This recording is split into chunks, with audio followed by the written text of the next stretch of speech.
Hi, and welcome to this module. We will talk today about what name should you choose for your business. Now, the name is very important, and there's many ways to go about it. One of which is to use your own name if you're in the service industry or even in the clothing, fashion, design industry, using your own name, architects, lawyers, so forth and so on.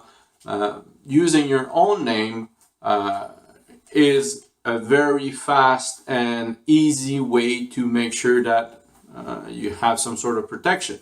Having said that, there's some drawbacks to using your own name, one of which is you might not necessarily be known for what you're about to do. So if your name is Martin Smith, well, Martin Smith doesn't tell me if he's a lawyer, if he's an accountant, if he's an architect, if he's an interior designer. You're starting to see what I mean. The other drawback to that is that as a client, if the company is called Martin Smith, well, I want to deal with Martin Smith. So that poses some problems down the line if you are growing. So if you add more employees, if you have some, for example, head of consulting or design that interact with clients, it might be difficult to push those person onto your new clientele because they're coming in for you. Another thing, and that's a problem that I saw, and I don't think that it is that common, but it's worth noting. It's if you brand your name and you end up selling your company and your brand is your name, you may end up not being able to use your name for another company down the line in the same market. That's it. That is something to think about. Now, what are the other alternatives?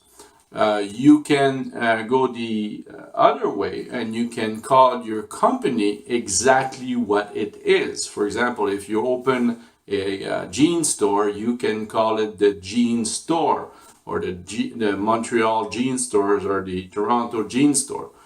Now, it is very generic. I'm sorry, it's not at all generic. It's very specific. And the problem with that is what happens if you want to add more product on.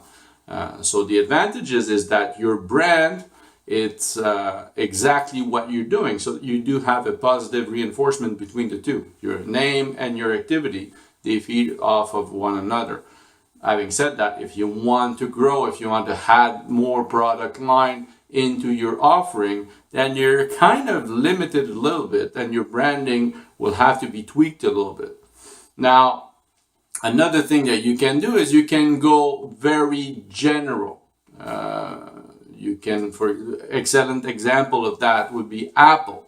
Now, Apple is a fruit, but with millions of dollars in advertising and amazing product and many years on the marketplace, now we have come to think of Apple as a computer or technology company. Now, obviously, the name allows for growth in all directions because it is very generic. Now, the drawback from that is you have to build into your consumer base the knowledge or the comprehension that Apple is more than a fruit. So that requires a lot of effort. Okay, so you're drawing, or you're kind of moving away from one problem and creating another one.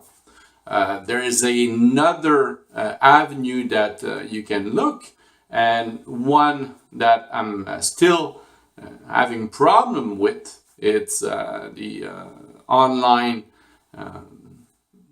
image portal. I believe it's called Flickr. I always misspell it, and they use a word that is spelled in another way. So that is a very good example. So you can have more chances of having a .com. So you can have a very nice, tight domain name to go along with your branding. So that's one thing to consider.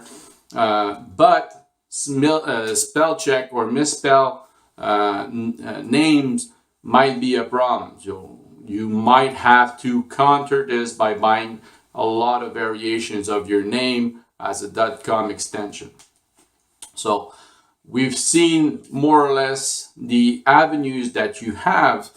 Not everything has advantages and disadvantages. So it is a question of knowing what you want to do, how big you want to grow, what amount of money that you have, what is your time frame that you want to build your brand on. So those are considerations for your name. The thing that we touched upon as well is you want to make sure that for your web presence, you have something that is very short, very concise, and very to the point. And essentially, if you can, having your company name as your domain name, that would be ideal. Now, don't go too long.